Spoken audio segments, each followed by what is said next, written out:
Alors, merci d'être avec nous.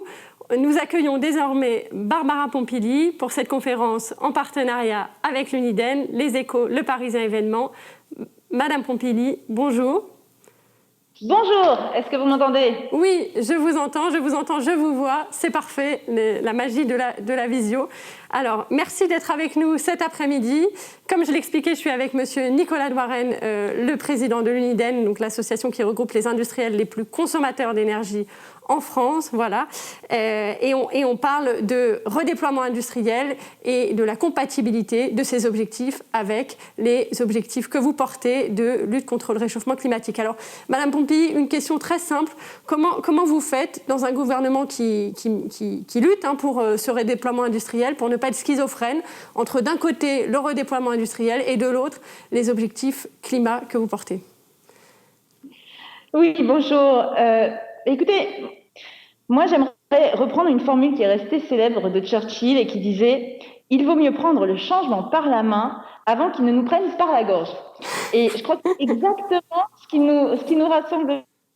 Et oui, parce que vous dites, on traverse une période inédite, les crises se conjuguent, nous avons aujourd'hui des urgences sociales, économiques, écologiques, et qui sont chaque jour plus fortes et plus pressantes. Et c'est dans ces moments de bascule historique que nous pouvons tout changer. Tout changer, évidemment, c'est pas faire table rase du passé, c'est de regarder en face, au contraire, en tirer des leçons et ne pas reproduire surtout les mêmes erreurs. Et l'étude dont il est question aujourd'hui et que nous allons découvrir le montre bien. Pendant des années, notre pays s'est peu à peu désindustrialisé. Les emplois ont disparu, des femmes et des hommes ont vu leur vie basculer, des territoires ont profondément changé. Alors, la désindustrialisation a aggravé les fractures de notre pays, des fractures régionales. Je viens, moi, des Hauts-de-France, je connais bien les fractures économiques, fractures humaines, écologiques. La crise sanitaire a d'ailleurs montré à tous ceux qui pouvaient encore en douter que ce n'était pas viable. Un pays résilient, c'est un pays souverain dans ses fonctions stratégiques et dans ses productions. Et pour ma part, je suis une ministre de l'écologie qui croit à l'industrie. Car la transition que je porte ne sera pas évidemment sans usine, bien au contraire. Et notre responsabilité, c'est de conduire une transformation sans précédent, qui est écologique, qui est urgente, pour préparer l'avenir, pour nous préparer aux crises que nous affronterons à nouveau, et avec des entreprises plus respectueuses de l'environnement, et donc plus fortes, et donc plus résilientes. Et pour reconstruire une capacité industrielle stratégique, pour créer des emplois, pour stimuler un tissu économique dynamique, pour réduire notre empreinte carbone, je crois qu'on a besoin de se réunir. Et l'urgence dont je vous parle, elle n'est plus à démontrer. Le réchauffement est là, ses effets se font sentir tous les jours, et durement. On n'est plus dans le temps d'alerte, on est dans le temps où nous devons agir. Et c'est pourquoi nous avons pris un engagement simple avec ce gouvernement, et même avant, c'est d'atteindre la neutralité carbone en 2050. Et c'est pourquoi aussi, au sein de l'Union européenne, nous allons accélérer les enjeux, puisque vous avez certainement entendu que la semaine dernière, l'Union européenne a décidé d'accélérer ses efforts et de répondre à un engagement fort qui est de baisser nos émissions de 55% d'ici 2030. Jusqu'à présent, on avait porté uniquement le combat sur nos émissions nationales. C'était nécessaire, ça l'est toujours d'ailleurs, encore plus qu'avant, mais cela ne suffit pas. On doit tenir compte des émissions importées. Et à l'autre bout du monde, le mix énergétique est parfois plus carboné, la réglementation moins ambitieuse et les technologies plus émettrices.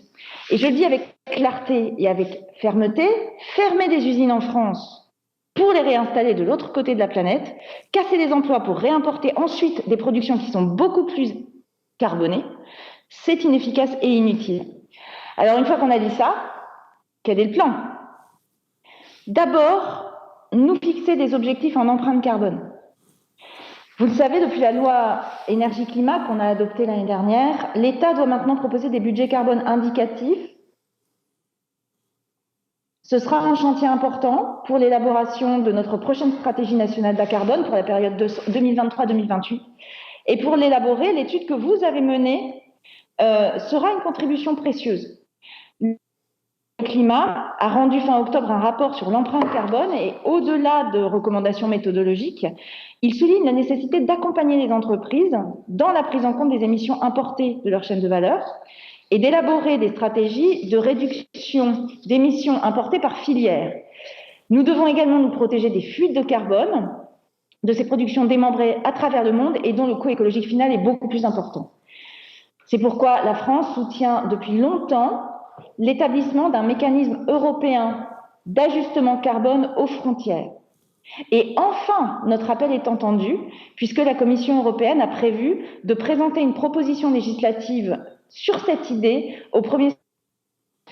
Je m'en réjouis, je pense que là on fait un grand pas, parce que c'est un outil essentiel pour préserver la compétitivité de nos entreprises, pour protéger celles et ceux qui prennent le train de la transition écologique, qui font les efforts nécessaires pour faciliter dans un marché qui regarde le vrai coût du carbone, l'émergence de grands champions industriels sur les technologies de demain, les batteries, l'hydrogène, l'économie circulaire. Mais, et je terminerai là-dessus, ne nous y trompons pas, les résistances sont encore fortes. Nous aurons besoin de force de conviction de chacune et de chacun d'entre vous pour aboutir. Et nous ne devons pas relâcher l'effort non plus sur la réduction de nos émissions nationales. Et le gouvernement souhaite accompagner les entreprises, toutes les entreprises dans cet effort inédit. C'est l'ambition du plan de relance. Et je ne vais prendre qu'un seul exemple, la décarbonation de l'industrie. On est un peu dans les sujets. Sur 2 ans, le gouvernement mobilise 1,2 milliard d'euros pour soutenir et accompagner la réduction des émissions du secteur industriel dans tous ses aspects, efficacité énergétique, chaleur renouvelable, comme la transformation des procédés. Ce soutien inédit vise les projets d'ampleur, mais aussi les PME-TPE. Et les entreprises répondent présent, puisque en quelques mois, je vous annonce que nous avons plus de 200 projets qui ont été déposés. Et avec Agnès Pannier-Runacher, nous annoncerons demain les premiers lauréats des 2 premiers appels à projets. Et l'année prochaine, je compte bien que nous accélérions le mouvement. Voilà, relocaliser chez nous les productions, les décarboner, ce sont les 2 faces de la même médaille, ce sont les 2 piliers de l'économie du futur. Et c'est une fenêtre de tir historique. Moderniser notre industrie, renforcer notre résilience et repositionner notre pays en leader des marchés de demain. C'est une transformation d'ampleur qui nous attend, qui nous appelle. À présent, il faut y aller. Les entreprises doivent se saisir à leur disposition. Les États doivent agir, évidemment, avec lucidité et se protéger. Et c'est ainsi que nous réussirons à tirer toutes les opportunités industrielles de la transition. J'y suis déterminée et je sais que vous aussi. Donc, je pense qu'on va bien travailler. Écoutez, merci infiniment, Madame la Ministre, pour ces mots encourageants.